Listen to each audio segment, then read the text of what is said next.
tá gostando? Joga o coraçãozinho aí, quero ver.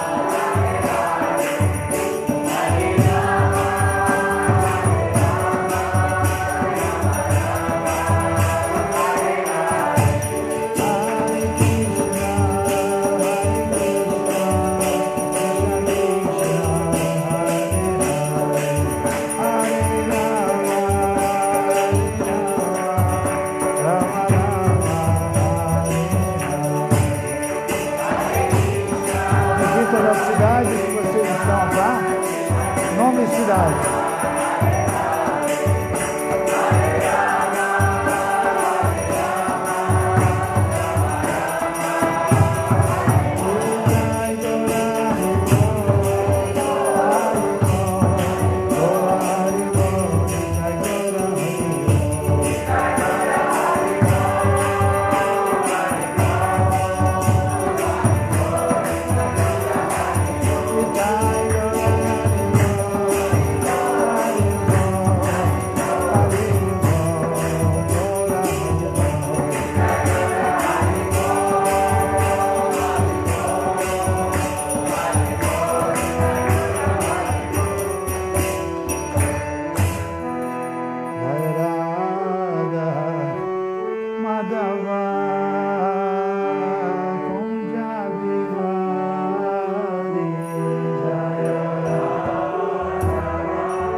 Muito boa noite a todos. Obrigado pela presença de vocês nesse domingo maravilhoso.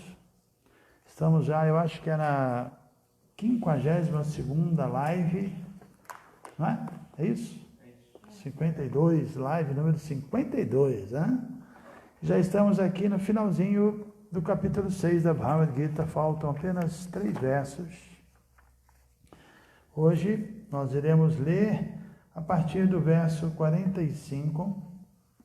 Vocês também já, no decorrer da leitura e da breve explicação que eu pretendo dar, se vocês tiverem perguntas, podem fazer, tá? E aproveita, vocês podem colocar o nominho de vocês aí, quem está assistindo, colocar aí hashtag Fica com Krishna. E lembrando que todos esses vídeos estão subindo também para o YouTube, tá? Então, quem quiser assistir novamente, está tudo lá. Então, vamos lá. Om Namo Bhagavate Vasudevaya. Om Namo Bhagavate Vasudevaya. Om Namo Bhagavate Vasudevaya.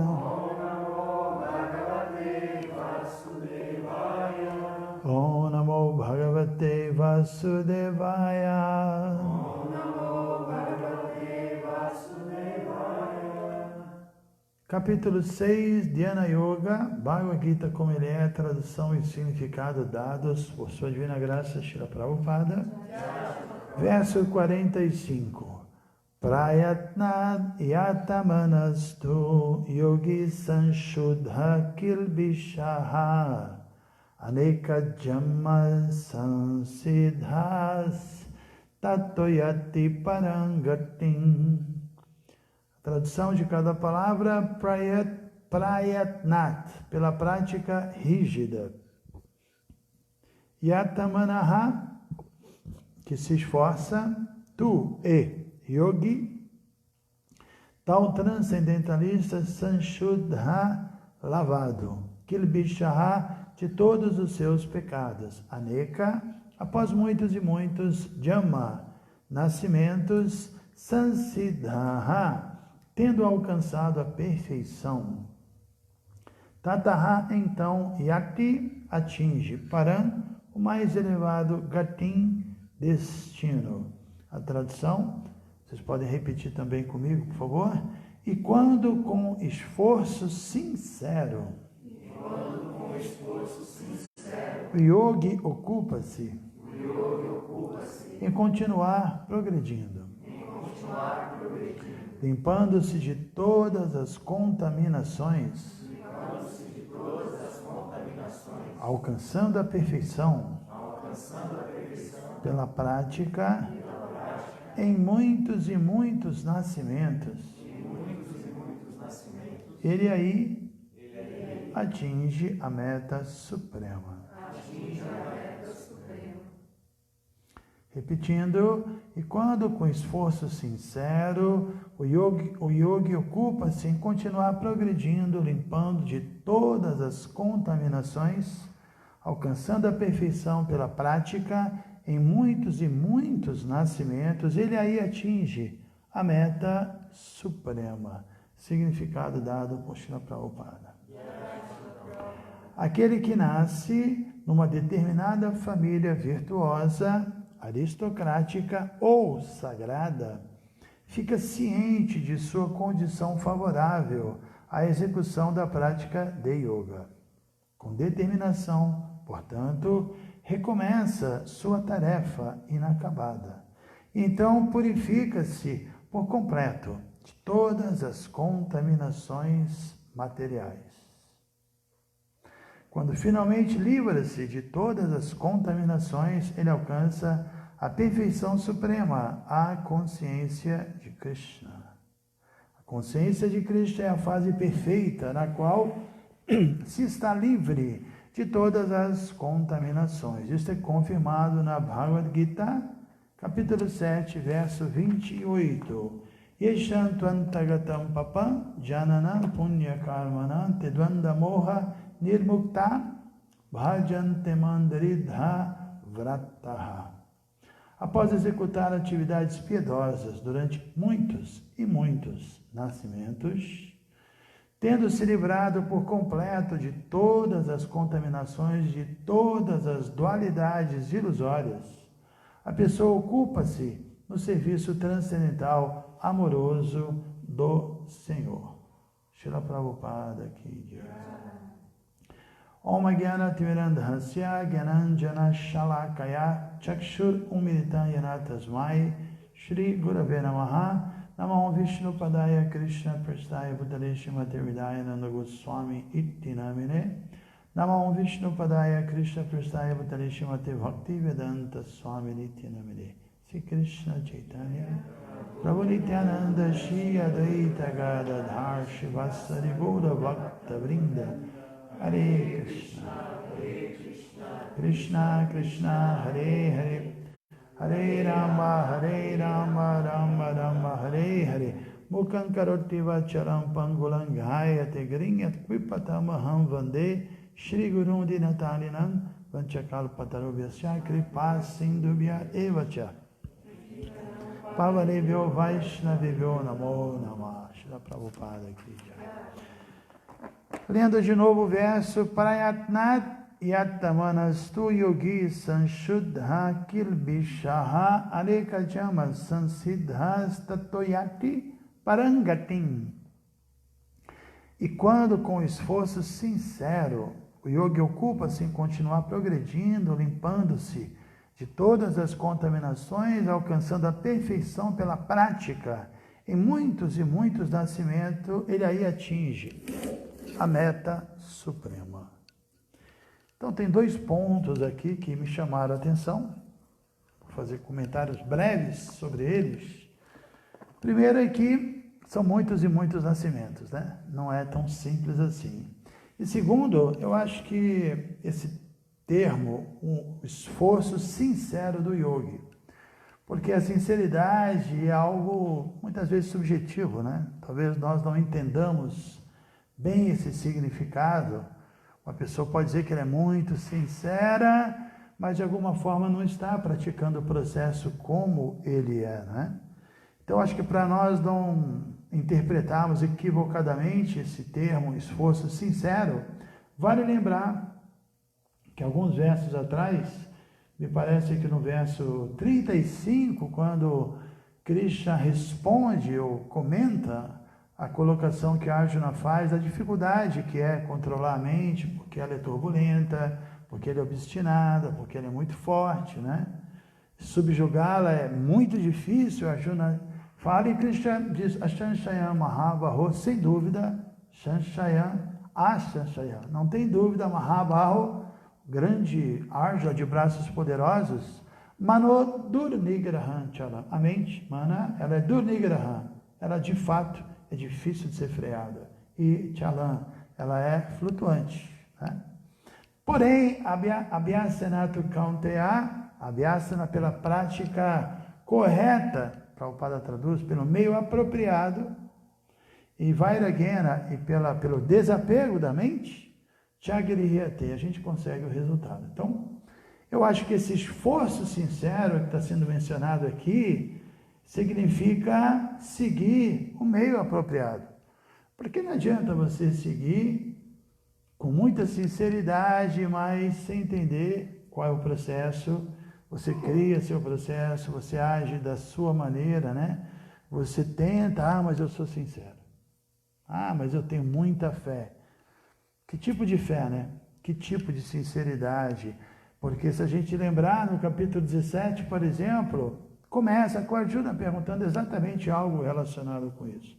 Porque a Arjuna pergunta qual é a posição de uma pessoa que, de acordo com a sua própria fé, segue o caminho espiritual, mesmo sem estar fixo nas orientações das Escrituras, né? Qual é a posição dela?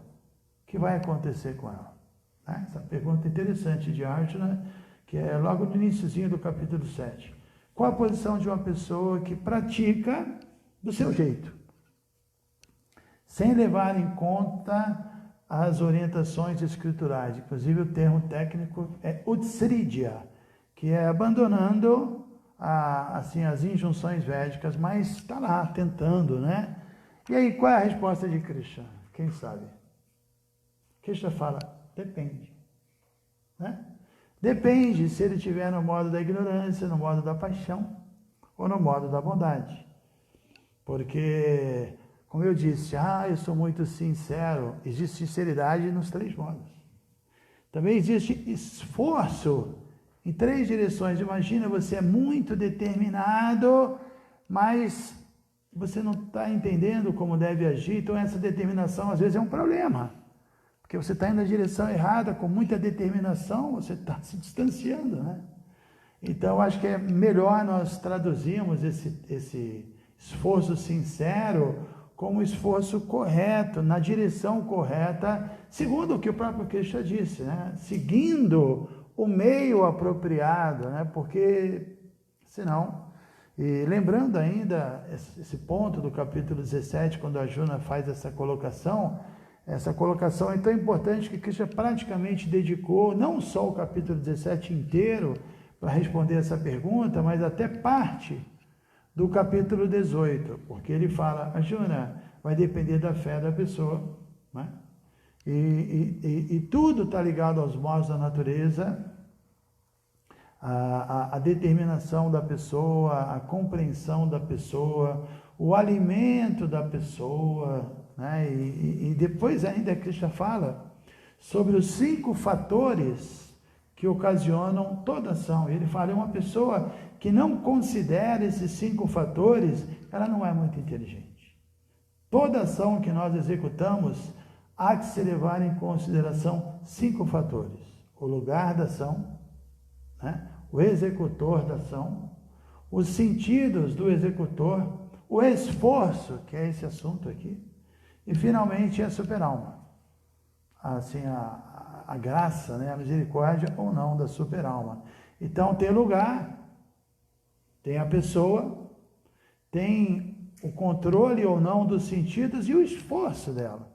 E quando o Krishna fala desses 5 temas, ele explica sobre os 3 tipos de esforços, né? Inclusive um verso que eu gosto muito, eu me lembro que quando estava na rua, em 1910, vendendo livro, e tinha um verso que eu gostava muito, desse capítulo, eu acho que é do capítulo 18, que fala sobre esse esforço, essa determinação, lá pelo verso 30 e poucos. Vou achar aqui, muito legal. É isso mesmo. Verso 33 do capítulo 18, que Krishna fala, Dritya yaya dharayate mana pranendriya kriyaha yogena vyabhicharinya dritisa parta satvik. Ó filho de Prita, a determinação que não cede, que através da prática do yoga ganha cada vez mais firmeza e controla assim as atividades da mente, da vida e dos sentidos, é determinação no modo da bondade.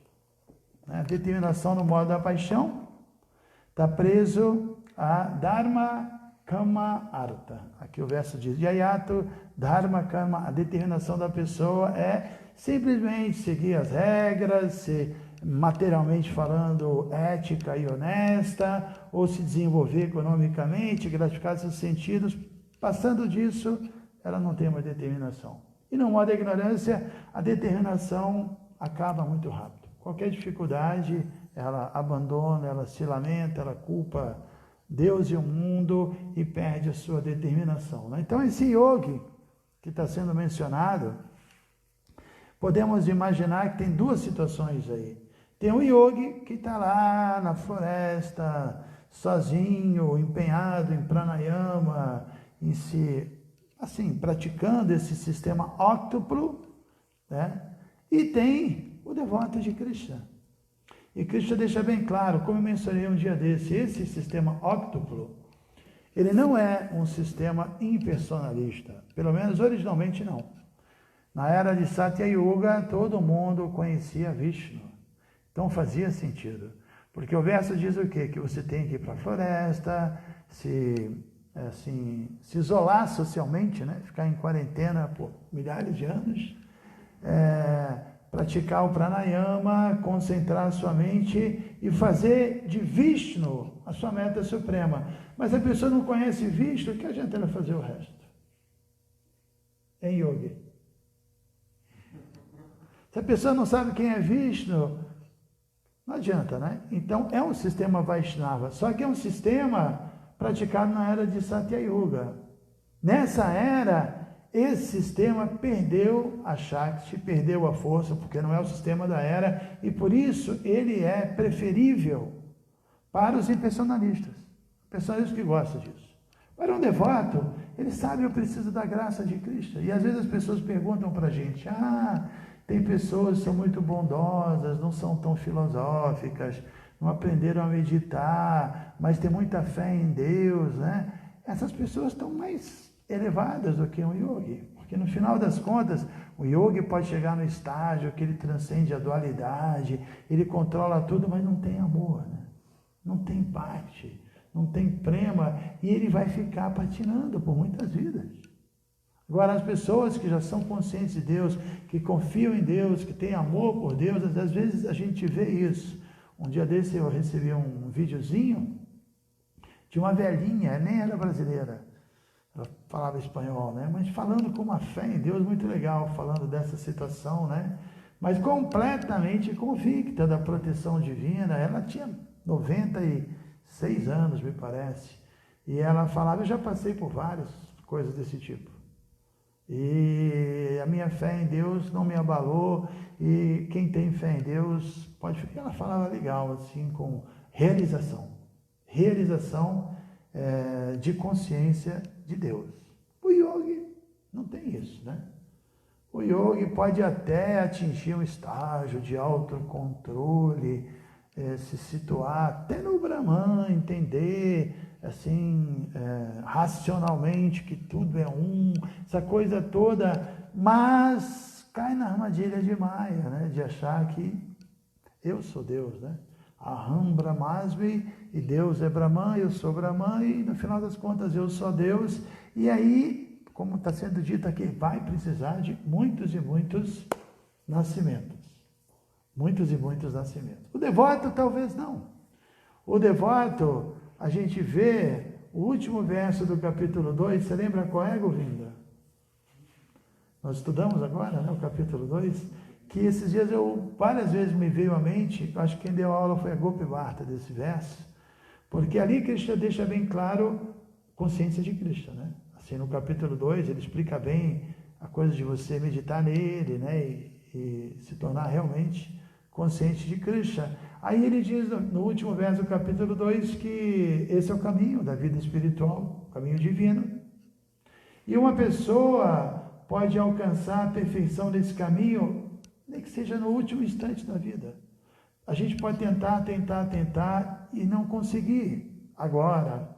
E ter muita dificuldade, porque realmente os encantos da energia ilusória são muitos, né? A influência de Maya é muito forte, a gente já traz uma bagagem de gozo dos sentidos de muitas vidas, mas a gente tenta, e de repente, no final da vida, Krishna vem e nos resgata, né? Que é o que ele diz para Arjuna no capítulo 12, quando Arjuna pergunta, qual dos dois está mais bem situado? O yogi místico, que não se ocupa em serviço devocional, mas que medita, que pratica tudo isso sem ter como meta Krishna, mas tendo como meta o impessoal, essa fusão, né? Essa aniquilação do ego, ou aquele que prega seus sentidos, sua mente, sua inteligência em serviço prático, né?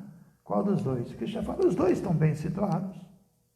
Só que o primeiro, Klesha Dhikarastastesha, é muito problemático a vida dele, porque ele tem que frear os sentidos o tempo todo, e os sentidos, eles são não freáveis, né? Porque você não consegue, por quanto tempo, né? Ficar só freando é uma tarefa muito árdua e não tem gosto, você ficar só negando esse mundo, tudo é maia, tudo é ilusão, e assim é uma coisa muito desagradável.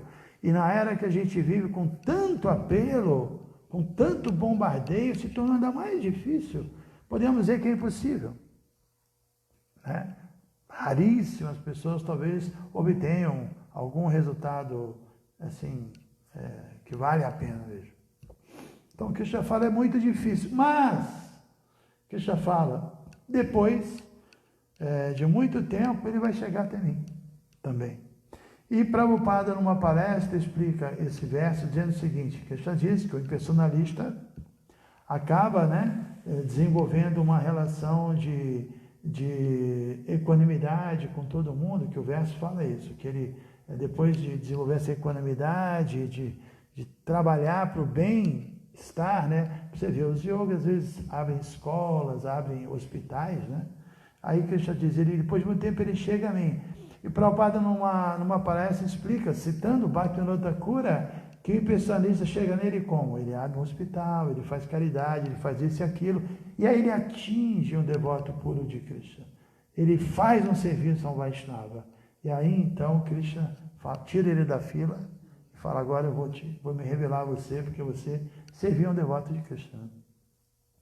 Então, quando a gente vê que muitos e muitos nascimentos, eu não posso crer que isso se aplicaria aos devotos do Sri Chaitanya. Acho que tudo bem, alguns nascimentos, né, Govindão? Mas muitos e muitos e muitos, é muito arriscado. Quanto mais nascimento, mais risco. A gente tem que dar um jeito, né? Também nós não devemos ser orgulhosos e achar que essa é a nossa última vida, já estou indo para o mundo espiritual. Não, a gente tem que reconhecer que para entrar lá tem que ter amor puro por Krishna, pureza absoluta. Assim é muito difícil, né? O comportamento, assim, perante Krishna, todos os habitantes do mundo espiritual, nós tem que ser de uma castidade infinita. E vamos combinar, estamos longe disso. Ainda estamos, né, presos a muitos conceitos. Mas, como eu mencionei no último verso do capítulo 2, pode ser que no final da vida, Krishna dá uma misericórdia especial. E voltando à questão de Arjuna, no capítulo 12, qual dos dois está mais bem situado? Que a gente falou os dois. Porém, o devoto tem duas vantagens. Quais são as duas vantagens?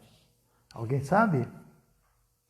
Uma vantagem é que ele pode usar os sentidos. Ele não precisa ficar brigando com os sentidos. Com pequeno ajuste.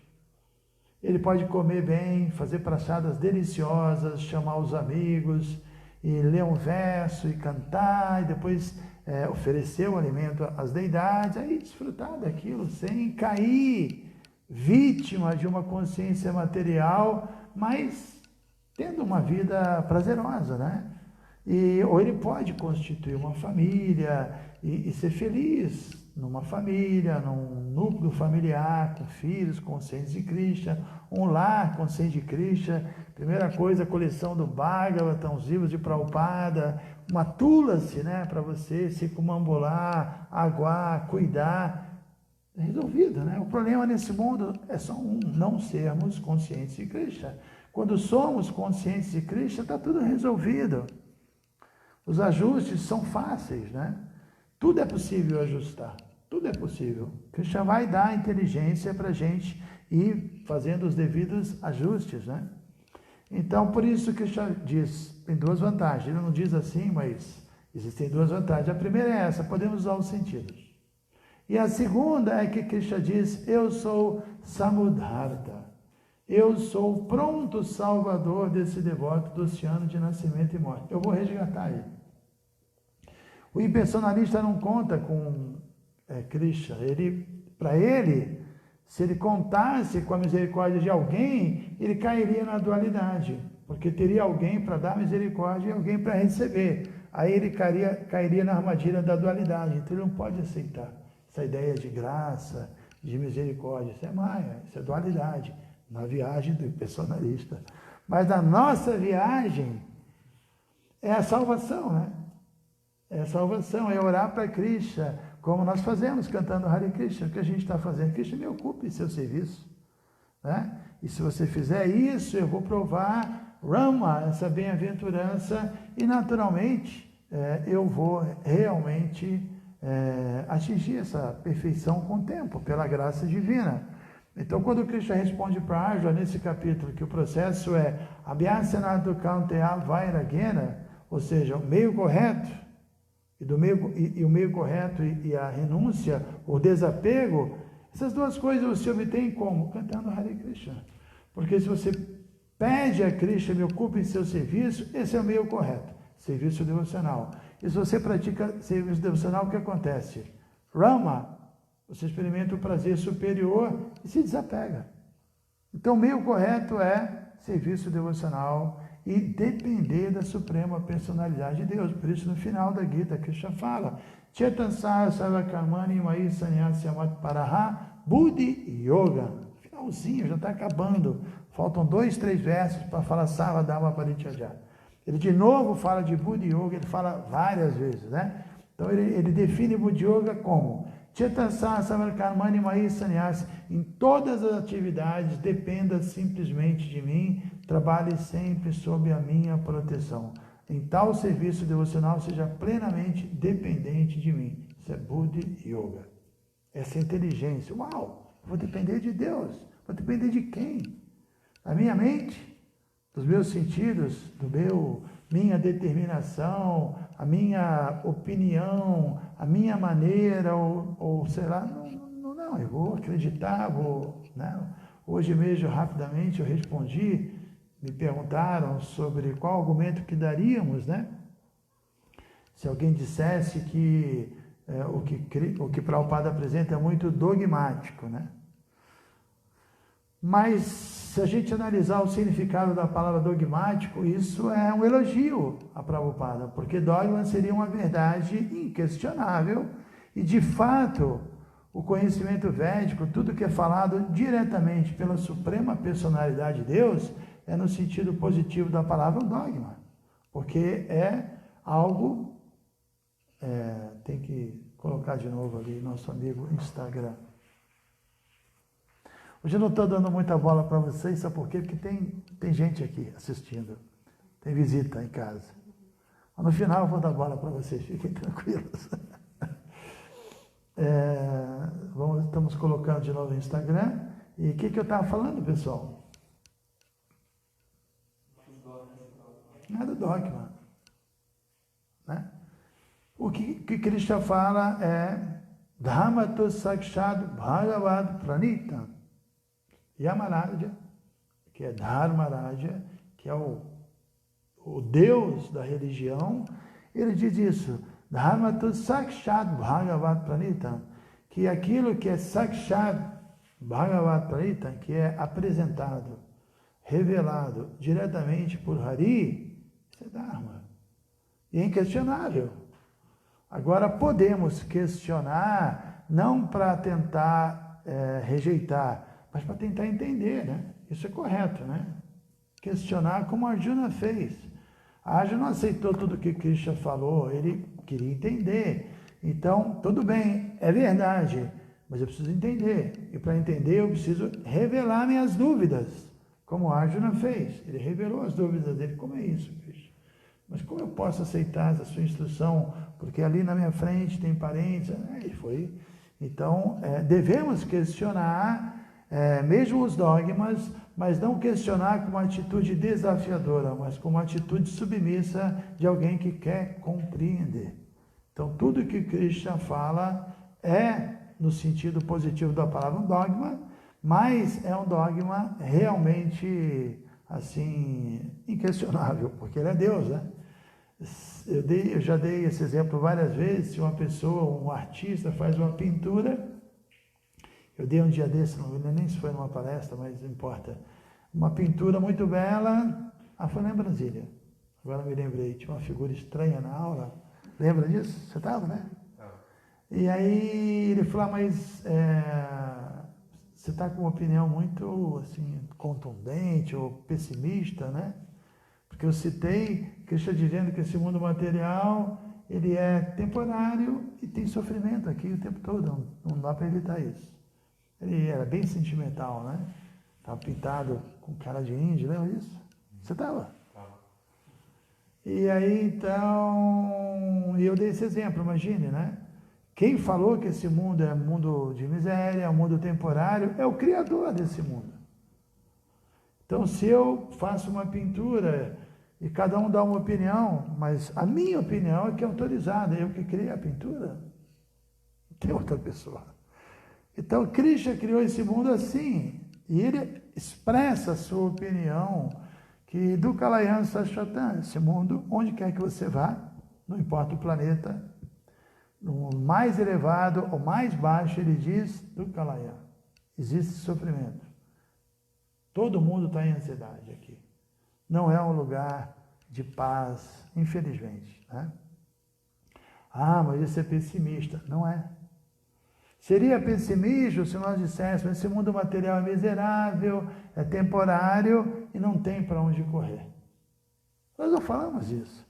Krishna fala esse mundo material é miserável e temporário e tem para onde correr. Ele dá a solução, né? Se a gente só ficar falando que é miserável, eu me lembro de um devoto assim, que foi até presidente do templo no Rio de Janeiro há muitos anos. Devoto que já não está no movimento há muito tempo, né?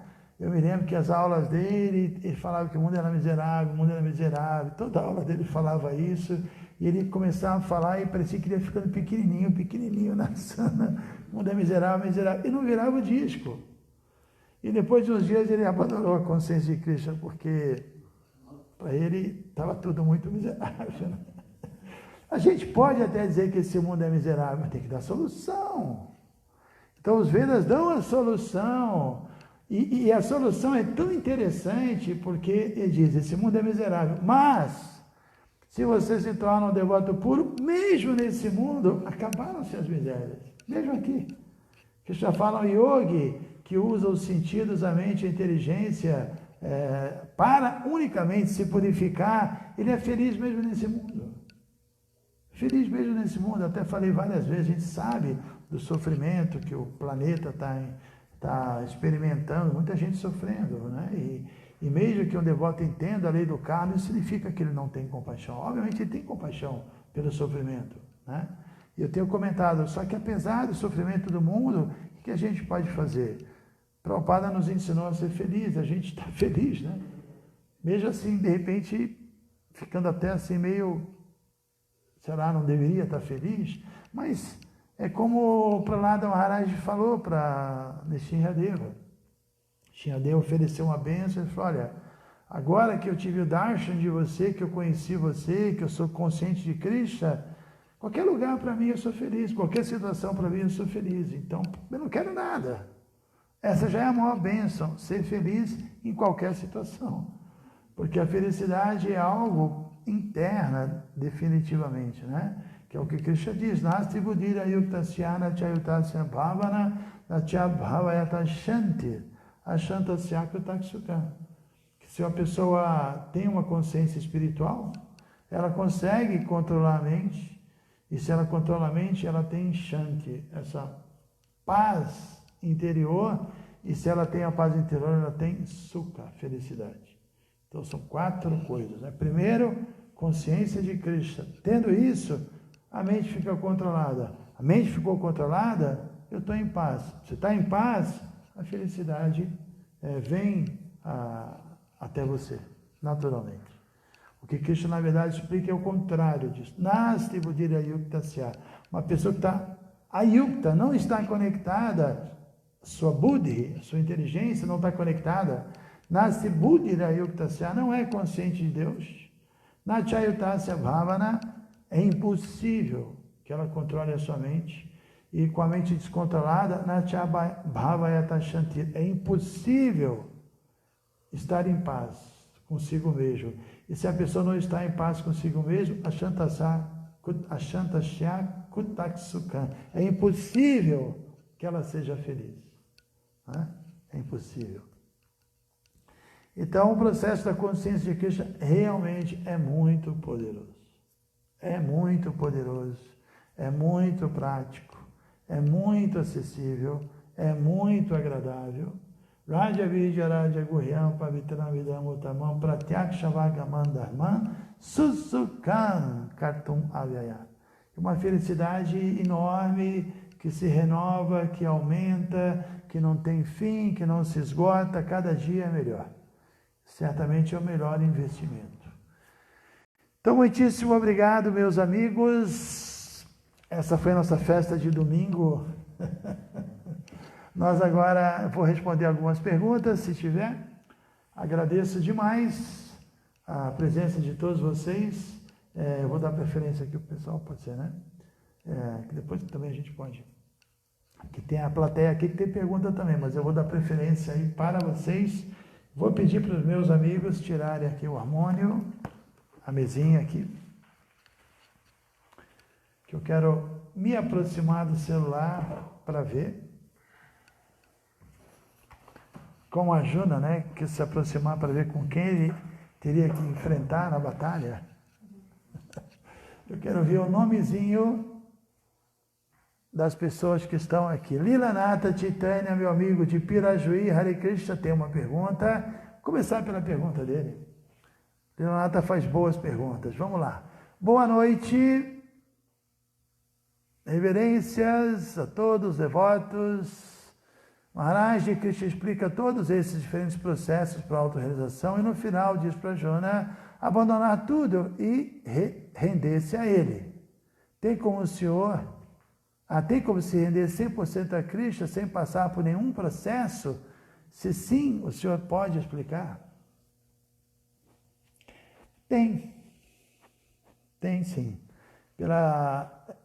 No final da Bhagavad Gita, no capítulo 13 ainda, Krishna estava apresentando a super-alma. Ele disse que a super-alma pode ser compreendida através de renúncia, através de Sankhya, né, que é o estudo analítico, através de Ashtanga Yoga, de meditação, Dhyana, ou, Krishna diz, ouvindo de autoridades. Né? Então, Prabhupada explica que nessa era é muito difícil a gente praticar esses processos. O atalho é ouvir de uma autoridade.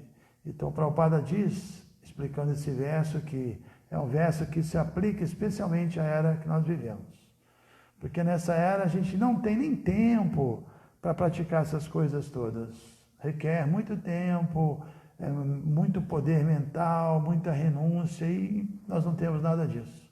Que tudo isso é um processo gradual de purificação, vários itens, né?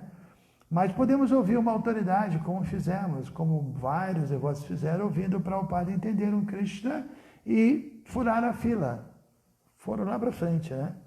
Então, pela misericórdia de Srila Prabhupada, nós entramos nesse barco do conhecimento e conseguimos. Ontem mesmo, na leitura que nós fizemos à noite, Prabhupada citou um verso muito importante que mais ou menos responde essa pergunta, que é o verso de Devahuti, a mãe de Kapila Deva, que ela diz: Arrobhatashva pachato gariyanja diho agrivartatenam matubhyam tepuzta paste juhuvu shajnur arya brahman uchuhu namagrinanti yete. Que uma pessoa que está cantando, que está nesse caminho de Bhakti Yoga, cantando seriamente o santo nome, mesmo que ele tenha tido um nascimento baixo, subentende-se que Tepuzta paz, que ele já fez todas as austeridades prescritas nos Vedas, depois Tapaste, Juhuvu, já executou as cerimônias de fogo necessárias, Shajnur, já se banhou em todos os rios e lagos sagrados, Arya, desenvolveu todas as virtudes de um verdadeiro espiritualista, Brahman Utyuhu, concluiu todo o estudo dos Vedas, porque Namagrinanti Yete, ele está cantando o santo nome. Então, uma pessoa que adota o cantar do santo nome seriamente, não precisa passar pelos outros processos. Os outros processos existem para nos conduzir até o cantar. Se a gente chegou lá, vamos focar nisso. Agora, evidentemente, quando você está cantando o santo nome, você não está só cantando. Né? Nós lemos, nós praticamos serviço nacional, fazemos alguns esforços, tudo isso. E também fazemos alguma caridade no sentido de nos preocuparmos, ter o serviço missionário. Então, tudo isso também faz parte desse pacote, não é só cantar. Temos que fazer parte do movimento de Sankirtana, que inclui um pouquinho de cada coisa, né? Por exemplo, estudar os Vedas, a gente faz isso. nos banhar nos lugares sagrados. Você visitando a deidade, você está indo no lugar sagrado. Desenvolver as virtudes, a gente faz isso, seguindo os princípios, os 4 princípios, tudo a gente está fazendo também, mas com a força do Mahamantra, já. Com o apoio do Mahamantra. Senão, nessa era, ninguém consegue fazer essas coisas corretamente.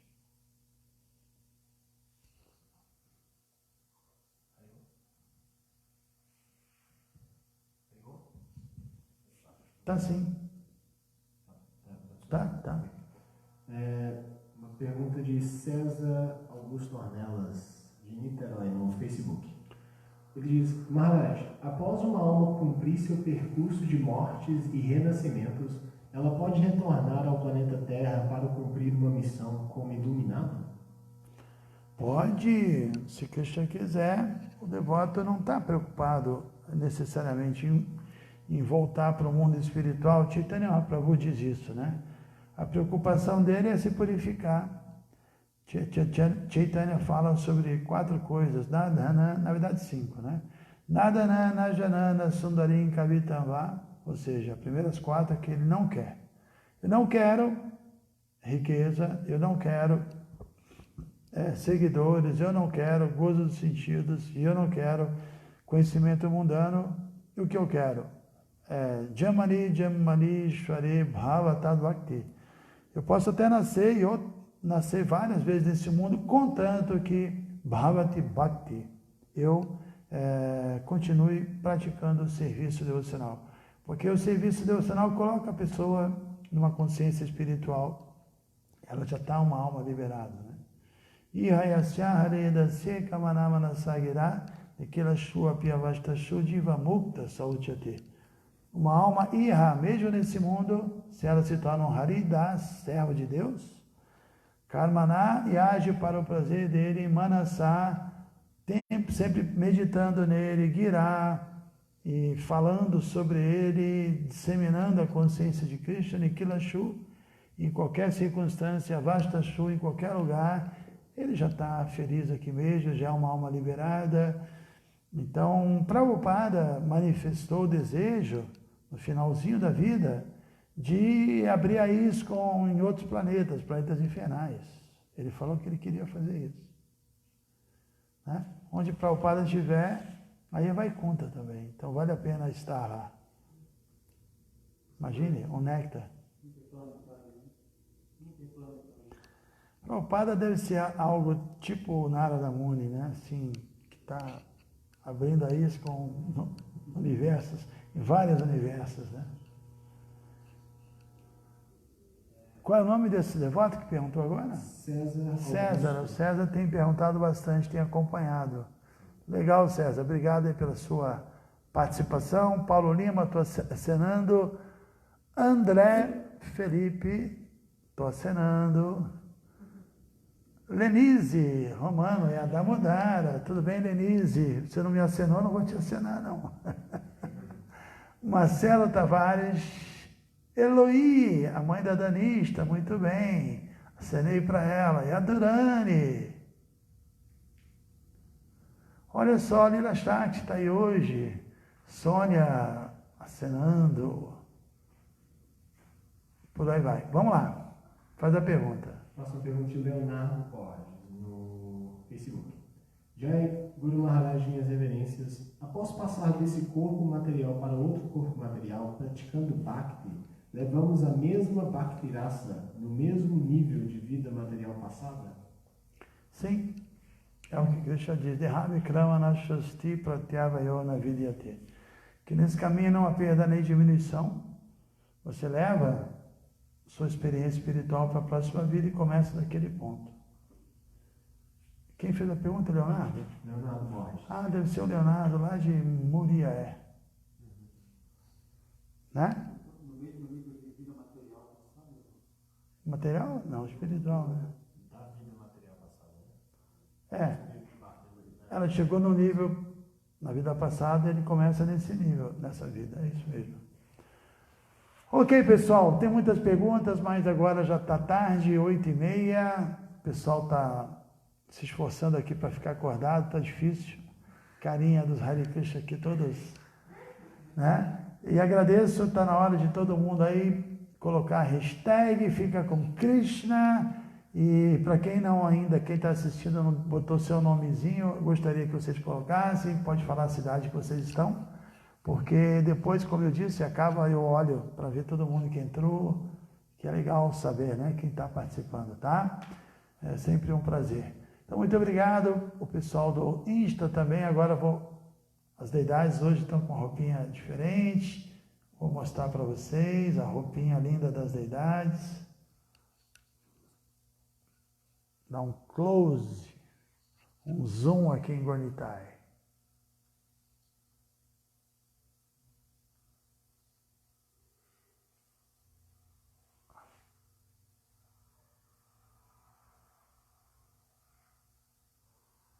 Os pés de lótus.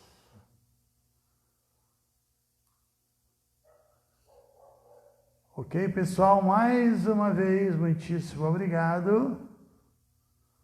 Deixa eu voltar aqui à tela original.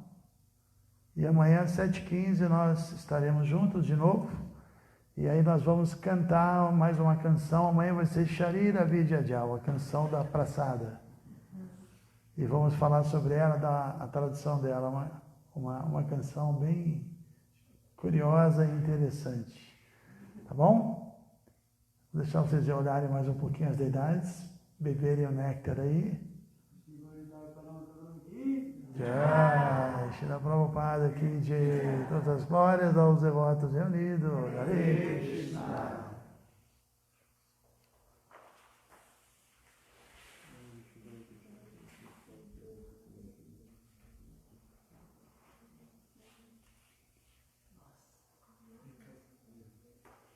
Enquanto o pessoal está escrevendo, oi Lila Shakti, Yadurani, Eloí, quero ver você mais vezes aqui, hein, Eloí. Madhureka, Jai Vrajabhumi, Jai Lalita Gopi, Kalash, não sei quem é, Eric Guimarães, Maharani, Lila Madhava, Ana Paula, Salvador, Keshava,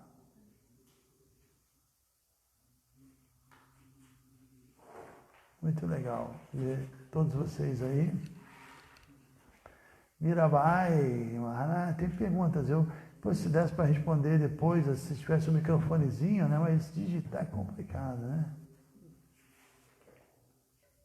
Magali de Porto Alegre, Felipe,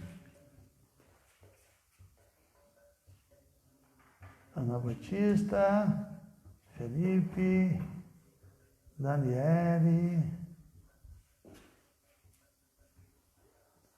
Muito bem. A outra Daniele, eu vi que no começo ela já está, hoje ela podia assistir. Legal, então, Daniele, depois a gente marca uma live, eu e você, hein? Com sua turma aí também, tá? Hare Krishna, Shri Prabhupada aqui, Jai.